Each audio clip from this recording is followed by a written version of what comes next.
Colourwash Creative is a business I started by myself over a year ago now. Was I 18, Mum? I did start with these watercolour fruit range, so I've got some avocados. My most popular cards are definitely my pun cards. So Let Us Celebrate is one of the more popular ones. Of course, the Dashing Through the Snow, which is inspired by my little puppies. Come here. No? They're always with me when I'm doing my art, so it's kind of nice to have some company. I've always been very hands-on with the methods I choose for art.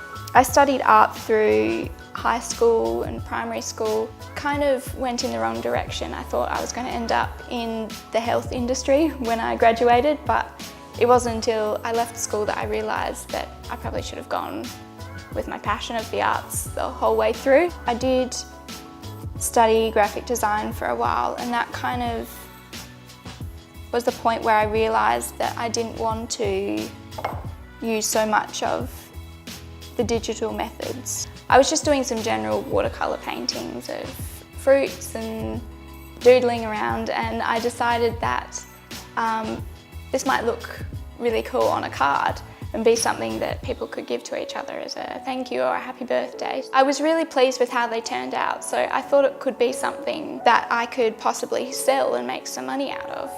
I signed up to Etsy, which I'd heard about because I'd bought off there before, so I kind of knew what it was about. So meanwhile, I signed up to a couple of markets, which really boosted my confidence in the designs I had done. I really started making some profit from these, so that kind of drew more people to my Etsy store.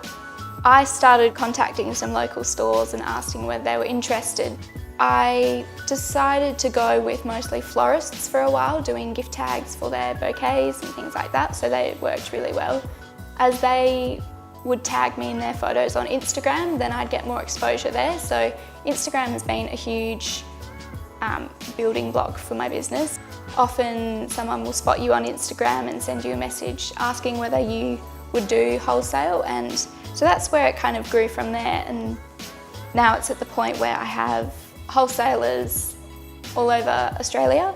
I didn't know that it was going to go into my own small business, which I deal with every day. I thought it would just be something that I do a couple of cards and send them out, but it's expanded to a lot more than that. So I guess give it a go. You don't know until you try it.